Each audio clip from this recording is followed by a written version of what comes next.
I'm really proud to be one of the people that started Trade Aid in Christchurch in 1973. Back then we knew that trading on fair terms with producers who were trying to make their living using their creative skills would really benefit them. And now, 40 years on, we have the evidence that fair trade has changed the lives of thousands of producers. And we were right too in thinking that our customers would love the products that they make and would feel a connection to the producers through the stories that we tell. There's a town at about 1,000 metres altitude in the hills of Peru, and it's peppered with lots of little sugar farms. For years these farmers grew sugar and it was sold to the distillery industry because it's fermented in barrels and it's made into a rum called cañaça. Now an economic change happened. The value of cañaça went down because beer took off in South America in popularity. That caused the sugar price to fall through the floor. And as a result of that, people were getting depressed and stressed. The farmers actually started drinking their own product and alcoholism took off. Some leaders in the community, they talked to a fair trade organisation in the city. And after a lot of work and looking at it, how they could solve it holistically, they ended up with a product called granulated panela, where they take those blocks and they grind them in a mill and you end up with an unprocessed sugar that's premium grade.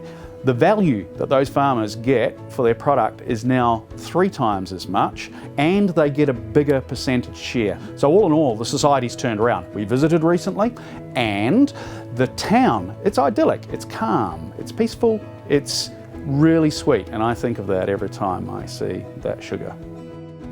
We set this company up 3 years ago, and as part of the research to set it up, I went to Paraguay, Dominican Republic and Chile to research chocolate and sugar. I went looking for commercial answers, but what I actually found was something that I wasn't expecting.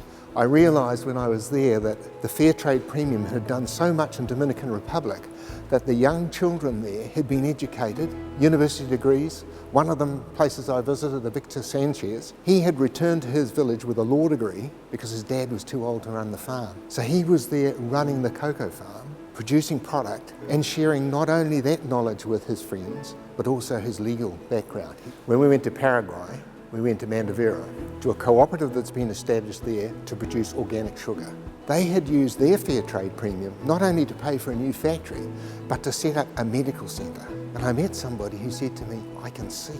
I have glasses that have been provided by my cooperative. To me, that was when I really understood that when we buy fair trade product, like cocoa beans and like the sugar that we get from Mandavera, and we bring it here to New Zealand and put it together in our factory here to create fair trade chocolate, we get a wonderful result. So we believe there's a huge future and a huge way of helping develop our partners overseas and to make fair trade chocolate the premium product in New Zealand. Jorge Luis is a silversmith in a small rural village in Mexico.